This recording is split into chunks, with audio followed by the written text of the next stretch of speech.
একজন নারী একা কি হজ করতে পারে কিনা? না, শরীয়তের বিধান হলো ওয়ালা ইউসাফিরান্না ইল্লা ওয়া মা'আহা যী মাহরামিন, কোনো নারী সফর করবে না তার সাথে মাহরাম পুরুষ ছাড়া। এবং পুরুষদের হজের যে শর্ত আছে, হজ ফরজ হওয়ার, নারীদের শর্ত একটা বেশি সেখানে, সেটা হলো পুরুষদের যেমন আর্থিক সঙ্গতি, শারীরিক সঙ্গতি, নারীদের কিন্তু এই দুটোর সঙ্গে আরেকটা আছে, সেটা হলো মাহরাম থাকা। পৃথিবীতে কোনো নারী অনেক সম্পদ আছে, অঢেল সম্পদ আছে, কিন্তু তার মাহরাম কেউ নেই, তার উপর হজ ফরজ নয়। তিনি বদলি করাতে পারেন কাউকে দিয়ে। দেখুন, রাসূল সাল্লাল্লাহু আলাইহি ওয়াসাল্লামের স্পষ্ট হাদিস আছে, এবং সৌদি আরবের সাবেক গ্রান্ড মুফতি শেখ বিন বাজ রহমতুল্লাহ আলাইহি সহ সমস্ত আলেমের ফতোয়া হলো যে যার কাছে অর্থ আছে পর্যাপ্ত কিন্তু মাহরাম নাই, তার উপর হজ ফরজ হবে না। তো একটা মত আছে, মানে অনেকগুলো ইমামের মতের মধ্যে এ ব্যাপারে সবাই একমত যে মাহরাম ছাড়া হজ ফরজ হবে না।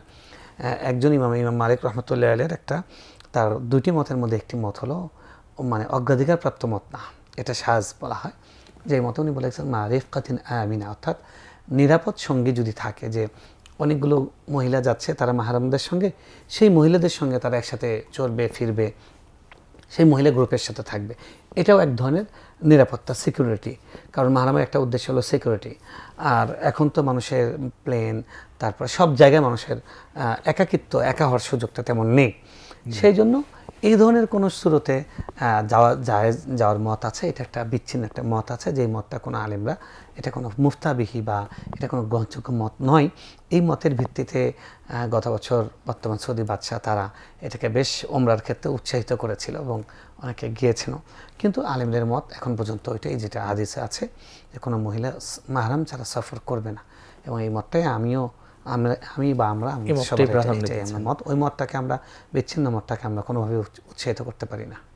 একটা হাদিস এরকম আছে যে এমন একটা সময় আসবে যে সানা থেকে হাদরামাউত একটা মহিলা একা গিয়ে আসবে, যে আল্লাহর ভয় ছাড়া কারো ভয় থাকবে। এই হাদিস থেকে এটা হলো মুসলমানদের মানে জানমালের নিরাপত্তা এমন ভাবে হবে সেটা বোঝানো হয়েছে, কিন্তু এটার মানে এখানে একজন নারী আসছিলেন বা আসার সমর্থন এরকম কোনো ইঙ্গিত কোনোভাবেই এখান থেকে পাওয়া যায় না। কারণ রাসূল সাল্লাল্লাহু আলাইহি ওয়াসাল্লামকে আম্মা জান আয়েশা রাদিয়াল্লাহু তাআলা জিজ্ঞেস করেছেন যে আমরা জিহাদ কিভাবে করব।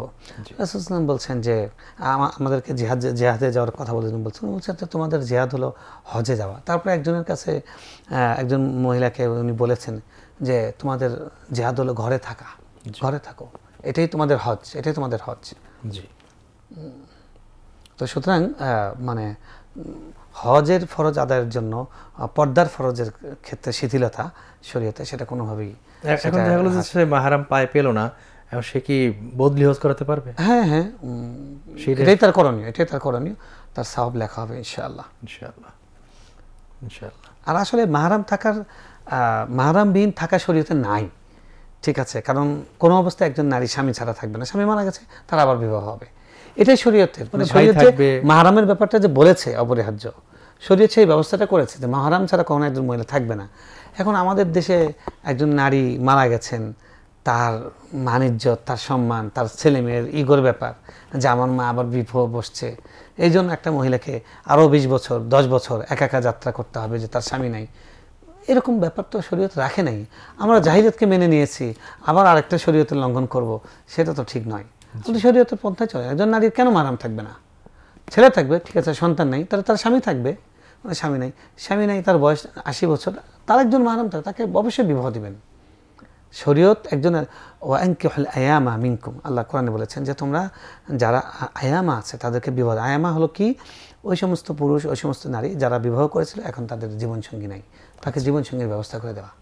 সেজন্য মাহরাম ছাড়া থাকবেই না, শরীয়তের শর্ত মাহরাম ছাড়া হজে যাবে না। আর মাহরাম ছাড়া হজে যেতে পারবে কিনা, মাহরাম ছাড়া তো থাকবেই না, সেই ব্যবস্থা শরীয়ত রাখেনি। এখন আমরা শরীয়তের ওই জিনিসটা মানছি না, না মেনে আবার আরেকটা মানে শরীয়তের চাওয়াকে আমরা লঙ্ঘন করেছি, আবার শরীয়তের আরেকটা চাওয়ার বিপক্ষে আমরা যাব, সেটা তো কোনোভাবে কাম্য হতে পারে না।